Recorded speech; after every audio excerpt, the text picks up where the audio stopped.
Okay, no more week of this or that for a while. Just what videos I want to make when I want to make them. Before I get started with this one, I want to make a quick correction to my DS Blaster video. I said the knees could only bend 90. I have no idea why I thought that. Basically, I was just hitting a lot of extra resistance when I went to bend them further, and for some reason, I just decided they couldn't go more. They actually have an extreme amount of bend, almost maximum, honestly. Anyways, back onto the stuff I bought from Amazon because I still have literally never seen any Legacy figures in stores. Hell, I've never seen anything from Kingdom's Last Wave in stores, except for Slammer literally right after the one I reviewed showed up at my house. So if you are looking for much of the Legacy stuff, then the only place I can say to really check is Amazon, because nowhere else seems to be getting them in stock. So, let's talk about Legacy Bulkhead, a figure that based on this poll is a lot less controversial than I initially thought. I was sure that both Bulkhead and RC were hated for being altered from their prime counterparts, but it seems that people, for the most part, actually like Bulkhead, and I can see why. The initial renders of him looked terrible, but once we got official product shots, that all melted away because this thing actually looks great. I kind of love the look of this as a design for Bulkhead. I think it feels more like the animated version of him mixed with the prime version with a strong hint of Movie Hound pre-tool sprinkled in. You know, if this didn't have a more Prime-inspired head, or Prime didn't have fans rapidly chomping at the bit for new figures, I think people would have just assumed that this is animated Bulkhead, who is honestly my preferred version of the character. So it really appeals to me that this more reminds me of the animated version with its more military theme and heavier-duty troop carrier vehicle mode. Real talk, Animated had the worst name in all of the Transformers. Like, Transformers Animated just doesn't roll off the tongue, and all the Transformers shows are animated. Why does that one get the title? Then again, at least it's not another instance of Hasbro reusing entire names, so we have to bodge the year they came out onto the end to distinguish what series we're talking about. Anyways, I really like this as a reinterpretation of Bulkhead. I've always hated the prime version of his design with its terribly short legs mounted on a beach ball of a body. The waddling it caused him to do everywhere just looked ridiculous, and they're Cybertronians. They can choose how their bodies work. Why would you just not give yourself a more proportional set of legs? So this having a real set of stems under him makes him look so much cooler to my eye, and a lot more heroic. I also love that they kept the chunky torso too. Sure, they made him a bit less big chungus than he was before, but they still let him be the hefty lad we've always known him to be. It just feels like him when he was either a little younger and had a better metabolism that hadn't slowed down yet, or like he stopped skipping leg day and really worked on his cardio. The new proportions, along with the shield if you fold it up along the arms, make him look kind of like a Spanish matador. You can even give him something approximating a rapier if you have one of the longer siege blast effects. I'm really loving the energy he's bringing to the table, and a lot of that energy is firepower, because this boy might have more weapon ports than any character from Siege even. I'm glad to see them back, I'm just confused as to why they are, and why they went away in the first place. This figure also has an immense amount of paint, because get this, the entire torso is painted clear plastic. The whole damn thing. It's a pretty robust chunk, so it seems like it should be okay in terms of durability, but man, is a lot of the budget for this thing going in one direction, and yet they still had plenty more.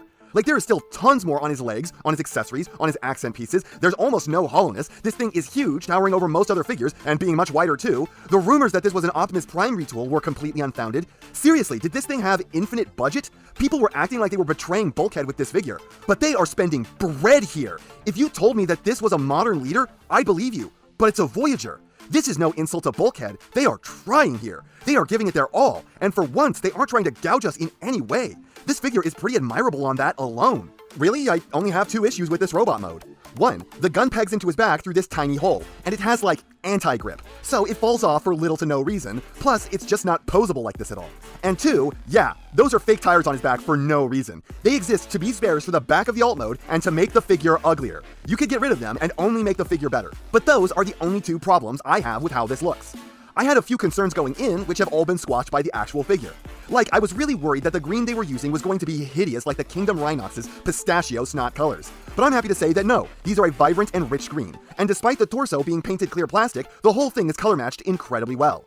I even like the way the head is recessed into the collar. It both gives him the heft he's known for, but also a very menacing aura. I totally believe this version of Bulkhead can whip ass. Head's great too. As much as I want the animated head, I do think this version of him more matches his new menacing air with that nasty glare and stern-set jaw. It honestly doesn't even feel as much like the Prime version as it should, since it's based directly on his head. I just feel like that version could never look this vicious. You could tell me that this is a bad guy, and I'd buy that. This is not jovial, happy Bulkhead. This is last surviving man from his squad on a mission Bulkhead, and I'm down to see how that plays out. So it's safe to say that I'm positively thrilled with how this looks. This Bulkhead is cooler than I've ever witnessed before, with a badass air I never expected to see on him, and better proportions than he's ever been seen with as well. Normally, I'm opposed to longer legs, but he needed them. And then his accessories also happen to rule. He's got his Wrecking Ball fist. I never much cared for this in Prime. It was way cooler in Animated, where it was on the end of a rope, giving it range and power.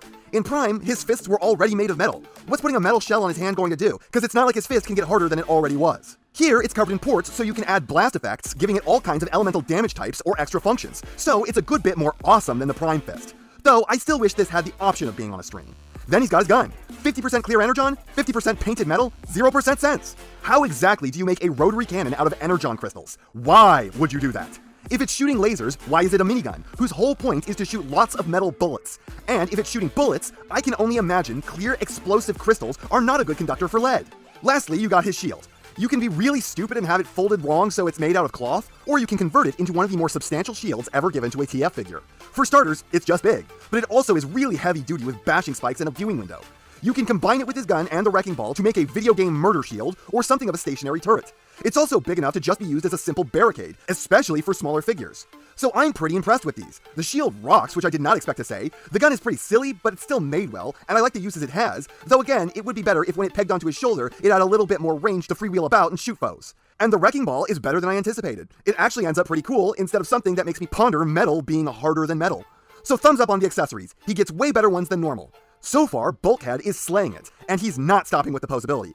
Head has what feels like slightly more range than normal, shoulders pull about 1 to 2 degrees more than a 90, elbows pull much better than a 90, wrist swiv. If you untab the black connector inside of his torso, then you get an ab crunch. Hips are completely unimpeded in all directions. Knees pull a bit more than a 90, and feet with a slight toe up, a good toe down, and a rocker. So for a chug figure, this is extremely good posing, having almost universally more range than normal in all of his joints and having the rare ab crunch. Unfortunately though, due to his torso being so big, he can't really get his arms around it at all, limiting him a lot more than what should be here based on the ranges of his joints. There are some mild workarounds, but that is the biggest negative factor here. And the transformation is even really clever and interesting, though it's a bit clashy and some parts really don't like doing what they're supposed to. Like the shoulders are just uncooperative, the joints inside the waist are excessively locked in, the side flaps inside the shins are easy to not realize are even there and hard to get out, and if you do things out of order, you have to undo like 80% of the transformation to fix it. It's all very smart, but not all of it is very fun. And a trick for getting the heel spur out is to plug the back of the foot into its transformation location and then swing the toe down on its own. And then they kind of wedge themselves into a corner with this alt mode. Like the engineering is all here, they really tried to make this mode good, but they engineered themselves into a box where they had to parts form the figure. Because due to the complexity of it all, the whole crotch is exploding out of the back of the cab. And I can't really begrudge them the parts forming this time. That part is extremely egregious, and it's not exactly due to a lack of effort. More just, like, too much effort. You can theoretically leave the shield on during the entire transformation, but then it really gets in the way of the robot mode, and painfully in the way of the transformation.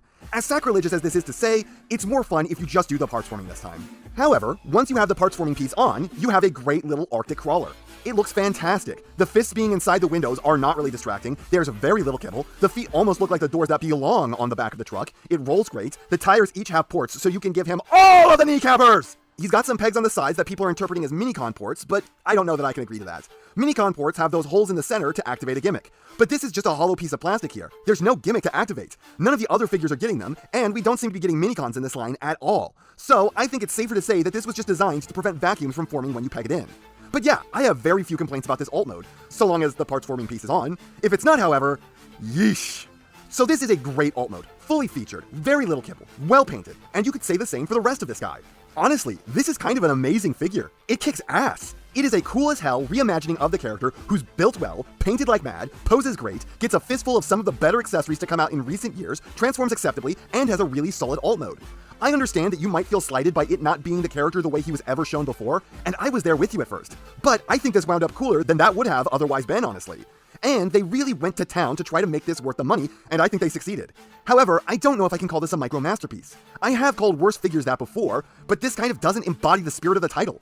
As cool as it is, and as much better as I think it makes this, there's no denying this is not what he's supposed to look like at all. And that raises the question, can you be a masterpiece if there is nothing to compare you to? If you are trying to look like something that has never existed before? Either way, even if it's not a micro masterpiece, it's as good as one, and I don't think you should pass one up if you can help it.